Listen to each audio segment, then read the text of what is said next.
जी हाँ, दोस्तों आज के इस वीडियो के माध्यम से हम बात करेंगे एमपी कॉलेज एडमिशन्स के 2024-25 के एडमिशन कैंसलेशन के बारे में। जैसा कि आप सभी को पता है कि मध्य प्रदेश में एडमिशन चल रहे थे हमारे, ठीक है? और एडमिशन लेने के बाद में स्टूडेंट के मन में ख़्याल आता है कि हमने एडमिशन जिस कॉलेज में लिया था, वहाँ से हमें कैंसल करवाना है।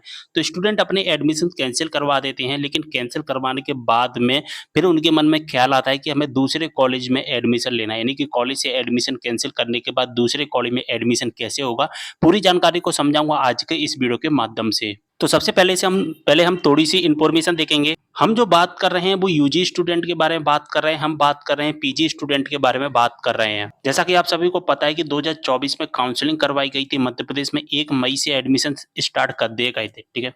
और लगभग यहाँ पर 30 अगस्त तक हमारे एडमिशन चले थे, इसके बाद फिर से डेट बढ़ाई गई थी, ठीक है? आप सभी को पता भी होगा। तो आपने क्या किया होगा, जो काउंसलिंग चल रही थी जैसे कि फर्स्ट राउंड हुआ था, सेकंड राउंड हुआ था, इसके बाद सीएलसी के first, second, third and fourth round हुआ था और जो फोर्थ राउंड हमारा हुआ था वो ऑफलाइन के नाम से हुआ था, यानी कि ऑफलाइन एडमिशन इसमें करवाए गए थे। आपने किसी भी राउंड में इनमें से एडमिशन ले लिया होगा, ठीक है? जैसे कि मान के चलिए आपने कोई एक राउंड है जिसमें एडमिशन ले लिया, ए नाम के किसी कॉलेज में एडमिशन लिया। अब आपके मन में ख्याल आया कि हमने जिस कॉलेज में एडमिशन लिया उसमें हमें एडमिशन नहीं लेना था, ठीक है? एडमिशन नहीं लेना था इसलिए हमें क्या करना है, हमें अपना एडमिशन कैंसल करवाना है। तो आपने एडमिशन कैंसल करवा दिया। एडमिशन कैंसल कैसे करना है इसके बारे में मैं आपको पहले ही बता चुका हूँ एक वीडियो के माध्यम से। फॉर्म कैसे भरना होता है उसके बारे में भी बता चुका हूँ वीडियो के माध्यम से। आपको वीडियो मिल जाएँगी प्लेलिस्ट में, ठीक है? इसके बाद में आपके मन में ख्याल आया कि हमने जिस कॉलेज में एडमिशन लिया, ए नाम के कॉलेज में एडमिशन लिया था, एडमिशन कैंसल करवा लिया। अब हमें क्या है, दूसरे कॉलेज में एडमिशन लेना है, यानी कि बी नाम के एक कॉलेज में हमें एडमिशन लेना है। अब यहाँ पर बात आती है कि ए में से तो हमने एडमिशन कैंसल करवा दिया, अब बी में एडमिशन कैसे होगा, सारी इन्फॉर्मेशन को बताऊँगा। सबसे पहले आपको पता होगा कि आपने जो ए नाम के कॉलेज में एडमिशन लिया होगा, इसमें एडमिशन लेने के लिए आपने रजिस्ट्रेशन करवाया होगा, चॉइस फिलिंग करवाई होगी, डॉक्यूमेंट वेरिफिकेशंस करवाया होगा। इसके बाद आपकी मेरिट लिस्ट आई होगी, मेरिट लिस्ट में नाम आ गया होगा, इसके बाद आपने अपनी फीस को जमा कर दिया होगा। ये सारी चीज़ें आपने की होंगी, आप सभी को अच्छे से याद है। तो आपने ये सारी चीज़ें कर ली, अब ए नाम के कॉलेज में आपने एडमिशन ले लिया था इस इन सभी चीज़ों को करने के बाद में। लेकिन अब बी नाम के आप कॉलेज में अगर आपको एडमिशन लेना है, तो यहाँ पर एडमिशन लेने के लिए जो जब काउंसलिंग चल रही होती है उस टाइम पर आपको केवल और केवल आप चॉइस फिलिंग करनी है। अभी आपने ए नाम के कॉलेज में एडमिशन लेने के लिए स्टार्टिंग में क्या किया था, registration, choice filling, document verification वगैरह ये सारी चीज़ें की थी। लेकिन अब बी नाम के कॉलेज में एडमिशन लेने के लिए काउंसलिंग चल रही होती है, उस टाइम पर हमें केवल और केवल चॉइस फिलिंग करनी होती है और कोई भी चीज़ करने की आवश्यकता नहीं होती। अब आप बोलोगे चॉइस फिलिंग करने के लिए तो हमें रजिस्ट्रेशन नंबर की आवश्यकता पड़ेगी, पासवर्ड की आवश्यकता पड़ेगी। जी हाँ, बिल्कुल पड़ेगी।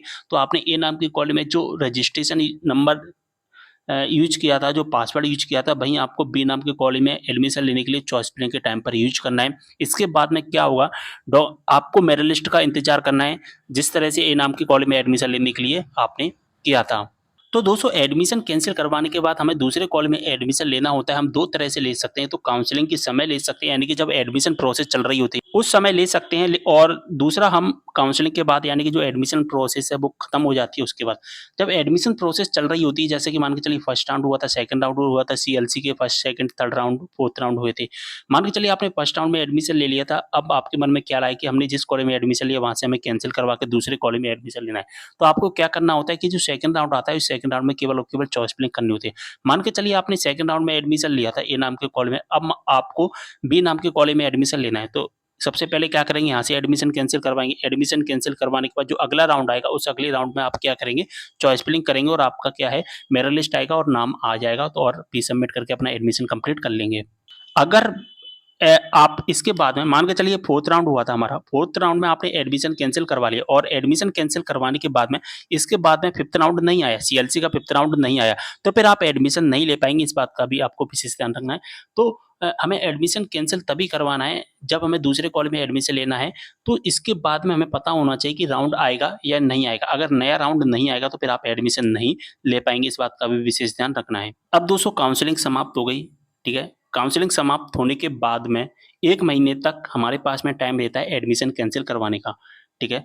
मतलब कि 30 अगस्त को अगर काउंसलिंग समाप्त हुई है एडमिशन की, तो हम 30 सितंबर तक एडमिशन कैंसल करवा सकते हैं और इसकी लास्ट डेट है जो कि समय-समय के अनुसार बदलती रहती है, ठीक है, अब आपने एडमिशन कैंसल करवा लिया, एडमिशन कैंसल करवाने के बाद कोई भी नया राउंड नहीं आया, तो अब आप एडमिशन कैसे लोगे? तो दोस्तों काउंसलिंग के बाद में होता क्या है जब काउंसलिंग समाप्त हो जाती है, इसके बाद में प्राइवेट के एडमिशन स्टार्ट होते हैं। कौन से? प्राइवेट के एडमिशन स्टार्ट होते हैं।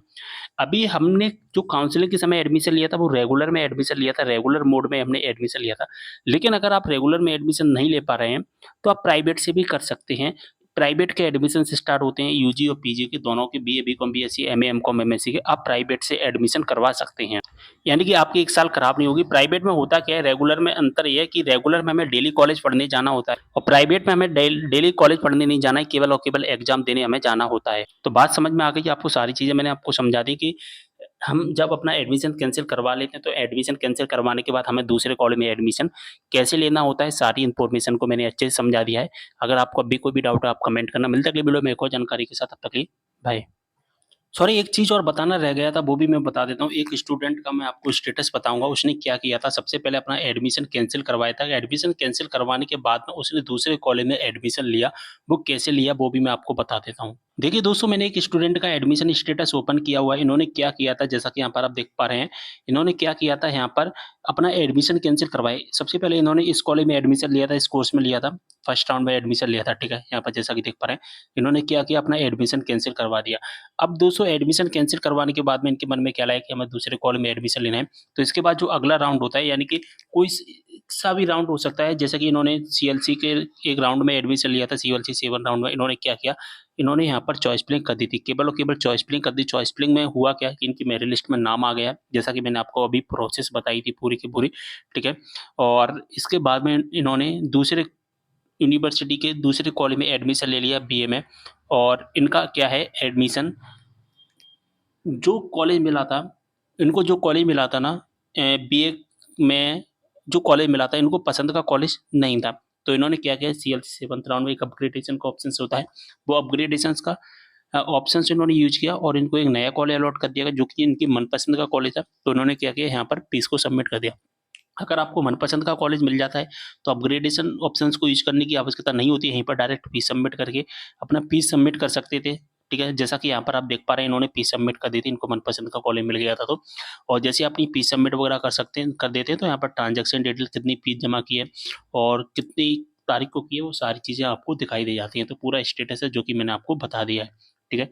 सारी जानकारी अच्छे से समझ में आ गई होगी। कोई भी डाउट हो कमेंट करना, इंस्टाग्राम पर भी फॉलो कर लेना। मिलते हैं अगली वीडियो में एक और जानकारी के साथ, तब तक के लिए बाय।